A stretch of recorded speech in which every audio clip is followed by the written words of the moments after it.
প্রিয় শিক্ষার্থীবৃন্দ, এ পর্যায়ে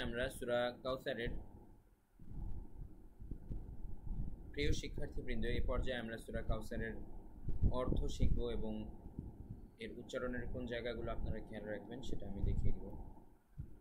বিসমিল্লাহির রহমানির রহিম।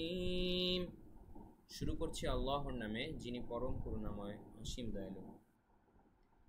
ইন্না আ'তাইনাকাল কাউসার। ইন এখানে কিন্তু ওয়াজিব গুন্না হবে, কেননা নুনের উপরে তাসদিদ আছে।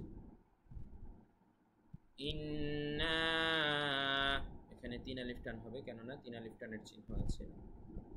আ'তাইনা এখানে আইনটা কিন্তু এখানে কিন্তু আইনের উচ্চারণটা ভালোভাবে করবেন। তারপরে আ'তাইনা নাতে এক আলিফ টান, সায়ের উচ্চারণটা ঠিক মতো করবেন।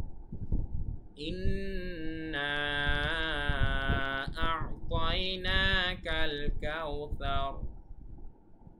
নিশ্চয়ই আমি আপনাকে কাউসার দান করেছি।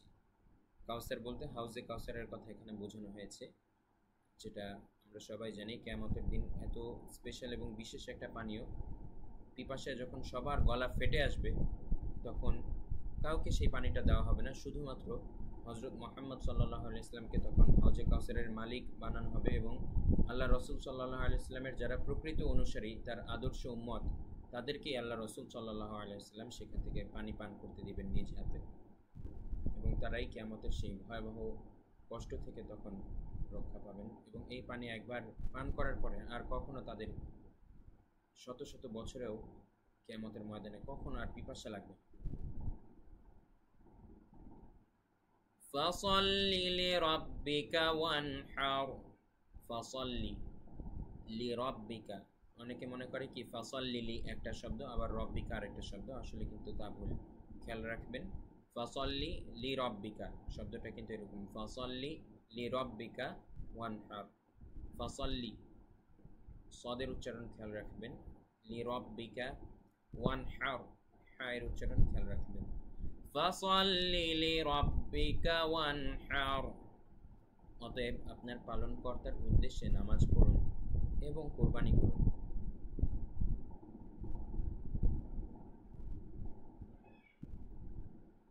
ইন্না শানিআকা হুয়াল আবতার। ইন্না এখানে ওয়াজিব গুন্না হবে, কেননা নুনের উপরে তাসদিদ আছে। শানিআকা, এখানে এক আলিফ টান, নিআকা হুয়াল আবতার। এখানে কলকলা হবে, কেননা এখানে কলকলার হরফের উপরে জজম আছে। কলকলার হরফ 5টি, অফ বা জিম ডাল। হুয়াল আবতার। ইন্না শানিআকা হুয়াল আবতার, যে আপনার শত্রু সেই তো লেজ কাটা নির্বংশ। আশা করি অর্থটা বুঝতে পেরেছেন।